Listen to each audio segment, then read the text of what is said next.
लेकिन जो कठमुल्ला है, जिसे कह लीजिए आप, शब्द गलत है, लेकिन कहने में गुरेज नहीं है, क्योंकि वो देश के लिए घातक हैं, बिगाड़ने वाले लोग हैं, जनता को बरगलाने वाले लोग हैं, देश आगे न बढ़े इस प्रकार के लोग हैं, उनसे सावधान रहने की जरूरत है।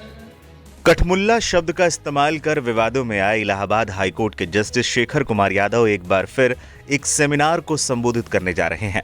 जस्टिस शेखर कुमार यादव 22 जनवरी को राम मंदिर आंदोलन पर होने वाले एक आयोजन को संबोधित करेंगे। उन्होंने 8 दिसंबर को एक बयान दिया था कि देश की व्यवस्था बहुसंख्यकों के अनुसार ही चलेगी।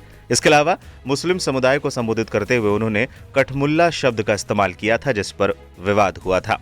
उनके खिलाफ महाभियोग तक का प्रस्ताव संसद में लाने का ऐलान विपक्ष ने किया है।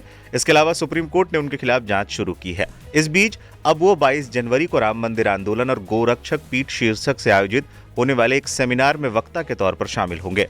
यह सेमिनार महाकुंभ मेला क्षेत्र में ही 22 तारीख को होना है। इसी तारीख को बीते साल अयोध्या में बने राम मंदिर में रामलला की प्रतिमा की प्राण प्रतिष्ठा हुई थी।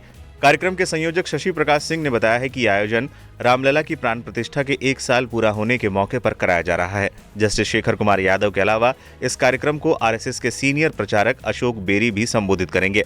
इससे पहले विश्व हिंदू परिषद के ही एक कार्यक्रम में जस्टिस शेखर कुमार यादव ने कहा था कि देश बहुसंख्यकों के हिसाब से ही चलेगा। हमारे परिवारों में भी ऐसा ही होता है, जिस बात के लिए ज्यादा लोग कहते हैं वही होता है। उनके इस बयान को लेकर विवाद छिड़ गया था। दरअसल वह आयोजन वीएचपी की लीगल सेल ने कराया था, जिसमें यूनिफॉर्म सिविल कोड, सेक्युलरिज्म जैसे विषयों पर चर्चा हुई थी।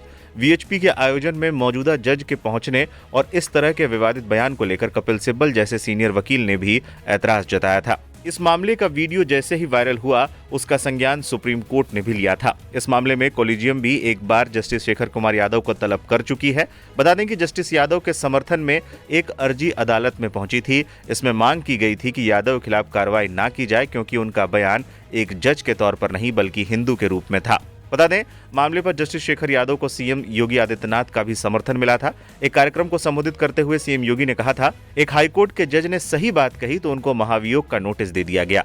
विपक्ष संविधान का गला घोंटकर देश को चलाना चाहता है। समान नागरिक संहिता तो होनी ही चाहिए और दुनिया के अंदर तो बहुसंख्यक समाज की भावनाओं का सम्मान तो हर हाल में होता है। दुनिया में अगर होता है तो इस सच्चाई को कोई बोलता है तो कौन सा अपराध हो गया। इलाहाबाद उच्च न्यायालय के एक माननीय न्यायमूर्ति ने एक बात कही। उन्होंने कहा समान नागरिक संहिता तो होनी चाहिए और दुनिया के अंदर तो बहुसंख्यक समाज की भावनाओं का सम्मान हर हाल में होती है। अगर दुनिया में होती है तो भारत में अगर बहुसंख्यक समाज के हितों की चर्चा कोई कर ले, उस सच्चाई को कोई बोलता है, कौन सा अपराध हो गया। आपने देखा होगा इन लोगों ने राज्यसभा में माननीय न्यायमूर्ति के खिलाफ भी महाभियोग की नोटिस दी है। ये है, और ये अपने को लोकतांत्रिक कहते हैं, ये अपने को लोकतंत्रवादी कहते हैं। संविधान की पुस्तक साथ में लेकर के चलते हैं। तनिक भी शर्म नहीं है इन लोगों को। ये संविधान का गला घोंटने वाले लोग हैं। यानी समान नागरिक कानून देश के अंदर नहीं होना चाहिए क्या? दुनिया के अंदर बहुसंख्यक समाज जो कहता है व्यवस्था वैसे संचालित होती है, और भारत तो कह रहा है कि साहब भारत के अंदर अल्पसंख्यक और बहुसंख्यक का भेद समाप्त होना चाहिए, सब लोगों पर एक समान कानून लागू होना चाहिए। उल्टा हो रहा है, बहुसंख्यक समाज कह रहा है कि साहब बहुसंख्यक अल्पसंख्यक का भेद समाप्त होना चाहिए, लेकिन ये लोग धौंस देंगे, क्योंकि पुरानी आदत है संविधान का गला घोंट करके देश की व्यवस्था को संचालित करने की, जबरन अपने दम पर ये लोग चलाना चाहते हैं। देश तमाशा देख रहा है।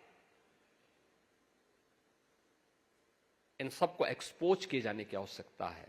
जो भारत की विरासत को कोसते हैं, एक सच को दबाने का प्रयास करते हैं अपनी आवाज से, अपनी दबंगई से।